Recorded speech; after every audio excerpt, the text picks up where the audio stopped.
Oi pessoal, tudo bem? Eu sou o professor Rodrigo Vilela Veiga e esse é o Canal do Penal. O vídeo de hoje é sobre o crime de importunação sexual. Antes de começar o vídeo, se você não é membro ainda, se inscreva, ative lá a notificação e se gostar do vídeo, deixa lá sua curtida. Bom, importunação sexual é um crime extremamente importante. Por quê? Porque nós tínhamos no Brasil um problema. Nós tínhamos o crime de estupro, artigo 213 do Código Penal, que é um crime muito grave, um crime hediondo, um crime muito sério. E nós tínhamos, depois dele, na questão dos crimes sexuais, das infrações sexuais, a contravenção penal do artigo 61 da Lei de Contravenções, a chamada contravenção da importunação ao pudor público. Então nós tínhamos um gap gigantesco. Ou o sujeito era punido por um crime extremamente grave, ou ele não tinha punição nenhuma, porque, como vocês sabem, a contravenção penal impõe ao sujeito simplesmente uma audiência no Juizado Especial Criminal com a aplicação de uma transação penal. Então havia esse gap enorme. Aconteceu alguns fatos no Brasil que chocaram a população, e o auge deles foi uma situação em que um sujeito estava num transporte público e ele se masturbou e ejaculou numa mulher, e esse cara então teve como punição pelo que ele fez essa contravenção penal do artigo 61. Há muito se clamava pela mudança da nossa legislação, mas nada acontecia. Com base nesse caso, o nosso parlamento então se mexeu e aprovou a Lei 13.718 de 2018, e ela instituiu o crime de importunação sexual e revogou a contravenção penal do artigo 61. Então nós temos agora um crime, uma infração penal, que é intermediário, não é tão grave como estupro e também não tão banal quanto a contravenção penal, que é o crime de importunação sexual. E por isso um crime importantíssimo. Bom, a primeira informação sobre esse crime que é um crime que, obviamente, defende o que se chama de liberdade ou dignidade sexual. Que é a ideia da pessoa realizar atos libidinosos se ela quiser ou não, e com quem ela quiser ou não. Então a ideia aqui é garantir à pessoa a liberdade de escolha pelas questões sexuais. É isso que o crime protege.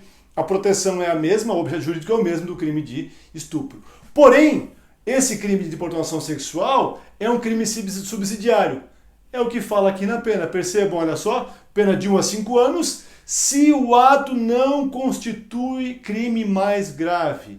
Portanto, eu só vou aplicar o crime de importunação sexual se a conduta não é mais grave.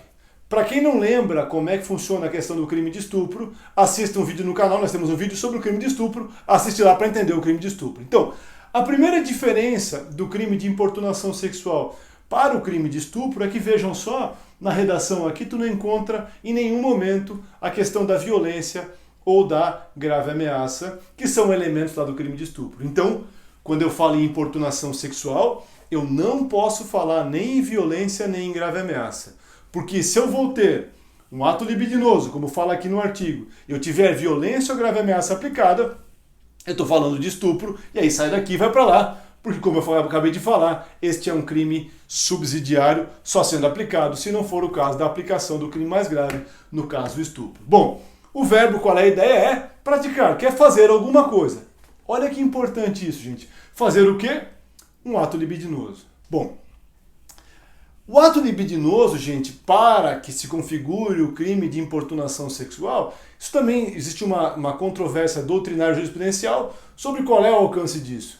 Mas há atos que facilmente se enquadram aqui, claro, se praticados sem violência ou grave ameaça à pessoa, porque senão podem ser considerados o crime de estupro. Então, por exemplo, o sujeito que desencadeou essa história, que ele se masturbou e ejaculou numa mulher. Vejam, ele não agrediu, é até difícil falar, mas não houve uma agressão física, nem uma ameaça àquela mulher.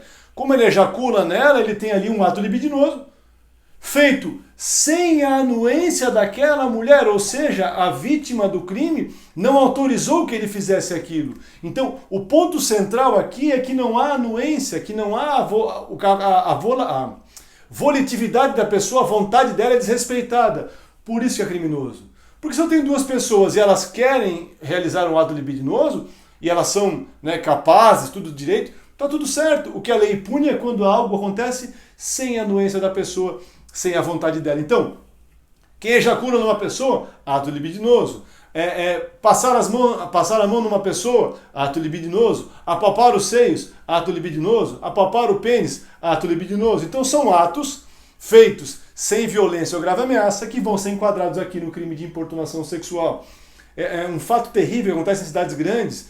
Sujeitos se valem do transporte público para ficar lá bulinando a mulher, por exemplo, ficar lá atrás da mulher, nas costas da mulher, lá esfregando o órgão genital. Isso se enquadra sem dúvida aqui no crime de importunação sexual. Repito, se ele segurar a pessoa para fazer o fato, eu saio daqui e vou para o crime de estupro. Por quê? Porque haveria daí sim a presença da violência ou grave ameaça, e aí esquece o crime de importunação sexual. Então a ideia aqui é sem violência, sem grave ameaça. Bom, o crime ele é doloso, ou seja, só vai haver importunação sexual se eu, querendo fazer, praticar um ato libidinoso. Então, por exemplo, o sujeito está num transporte público e ele precisa passar para descer no ponto. E para passar, como está apertado, ele acaba se esfregando em alguém sem querer, não havendo a conotação sexual, não há o crime, porque não há o quê? Não há dolo. Então, a lei exige que exista dolo, ou seja, a vontade de fazer. E além disso, há um elemento subjetivo do tipo, ou seja, há uma vontade a mais, ao que a lei chama de dolo específico, a doutrina chama de dolo específico, que é a ideia de o objetivo de satisfazer a própria lascívia ou a lascívia de terceiro. Para quem não sabe, lascívia é tesão, né? Tesão, é vontade sexual. Então, a ideia aqui é que o sujeito faz um ato libidinoso de maneira proposital para satisfazer o quê? A sua própria lascívia ou a lascívia de terceiro. Bom, continuando aqui então, gente, quando é que esse crime se consuma? Simples, quando eu pratico o ato libidinoso com a intenção da satisfação da minha lascívia ou a lascívia de terceiro. Tentativa é possível? Sim, quando eu tento praticar o ato libidinoso e não consigo, por circunstâncias estranhas à minha vontade, alheias à minha vontade, aí eu teria o crime na forma tentada. Então é possível tanto a consumação como a tentativa. E qual é a pena da tentativa, professor? Bom, é muito simples, para quem não lembra, o artigo 14 do Código Penal estipula quando o crime é consumado e quando o crime ele é tentado. Então, 14, inciso 2, parágrafo único, vai estipular então a questão do crime tentado. Então é a mesma pena do crime consumado, reduzida de 1 a 2/3. É isso que fala o artigo 14 do Código Penal. Bom, questão bem interessante, gente, é a questão do sujeito ativo e sujeito passivo. Bom, sujeito ativo, óbvio, qualquer pessoa maior e capaz. Se eu estou falando em infração penal, eu preciso do sujeito que seja maior e seja capaz. A polêmica está onde? No sujeito passivo. Por quê? Porque a lei não limita e não fala quem é o sujeito passivo, ela não traz essa informação.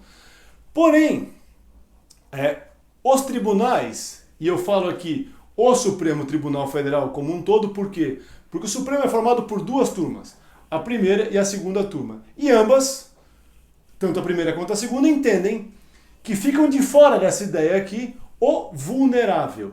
Então, para o Supremo Tribunal Federal, qualquer pessoa pode ser vítima do crime de importunação sexual, menos o vulnerável. A mesma interpretação é dada pelo STJ. Como assim? O STJ tem um órgão chamado Terceira Seção. A Terceira Seção ela é formada por todos os ministros do STJ que julgam as matérias de direito penal e processo penal. Então eles se reúnem na Terceira Seção e aí firmam uma posição. E a posição do STJ é essa, que também os vulneráveis não podem ser sujeitos passivos do crime de importunação sexual. E quem são os vulneráveis? São os menores de 14 anos, então menos de 14. 14 ou mais já não é mais vulnerável, então menos de 14 anos. São os deficientes mentais que não entendem o que estão fazendo. São as pessoas que por algum tipo de doença estejam impossibilitadas de consentir. E são as pessoas que transitoriamente não conseguem consentir. Por exemplo, uma pessoa absolutamente bêbada, uma pessoa absolutamente drogada, são pessoas que estão naquele momento vulneráveis. Por que os tribunais superiores entenderam então que o vulnerável não entra aqui? É bem simples e está no comecinho quando eu falei para vocês lá. Olha só que interessante, gente. Por que o tribunal entende isso? Porque olha só, eu falei para vocês que é requisito do crime que o ato libidinoso se dê sem a anuência da vítima. Que os tribunais entenderam que os vulneráveis não têm capacidade de consentimento para o ato. Se eles não têm capacidade de consentimento para o ato, quer dizer que eu vou presumir que não há anuência. E, portanto, eles não podem ser sujeitos desse crime aqui. Entendem isso? Porque eles não podem anuir. Eles não podem anuir. Haveria ali uma presunção de violência. Então os tribunais entendem, e isso, quando eu falo tribunais, eu falo STJ e STF, entendem que no caso aqui dos vulneráveis, haveria uma presunção de violência. Ou seja, como se presume a violência, não poderia se aplicar aqui a questão ligada ao crime de importunação sexual, e sim haveria crime de estupro. Então, nesses julgados todos aqui, tu vai encontrar a ideia de que haveria crime de estupro, porque há ali uma presunção de violência. Interessante, este julgado aqui do Tribunal de Justiça de Santa Catarina, apesar de falar 2016 aqui, é um julgado recente, entendeu que numa situação em que se apalparam os seios de uma menina menor de idade, não haveria estupro, porque seria desproporcional o ato com a consequência criminal, e aplicou para esse caso o crime de importunação sexual, contrariando a jurisprudência dominante do STJ e do STF. Podem fazer isso? Claro que sim, e por isso eu achei interessante a decisão, porque ela contraria a jurisprudência dos tribunais superiores. Então, para fechar esse ponto aqui, qualquer pessoa pode ser vítima do crime de importunação sexual, menos, segundo os tribunais superiores, aqueles que são considerados vulneráveis. Menores, deficientes mentais e pessoas que por um momento ou outro não possam estar consentindo, por exemplo, um bêbado, por exemplo, um drogado, entram aqui na figura e não podem ser, se houver ato libidinoso, será considerado o quê? Estupro de vulnerável. Bom, e para fechar o vídeo de hoje, gente, olha só, o crime de importunação sexual é crime de ação penal pública incondicionada, tá? Então essa mesma lei que trouxe o crime de importunação sexual para o Código Penal modificou a ação penal para todos os crimes sexuais, e hoje todos eles são de ação penal pública incondicionada. Bom, qualquer dúvida, bota um comentário aqui no vídeo ou manda lá um direct para o meu Instagram, que é @RodrigoVilelaVeiga. Um abraço, pessoal, até o próximo vídeo.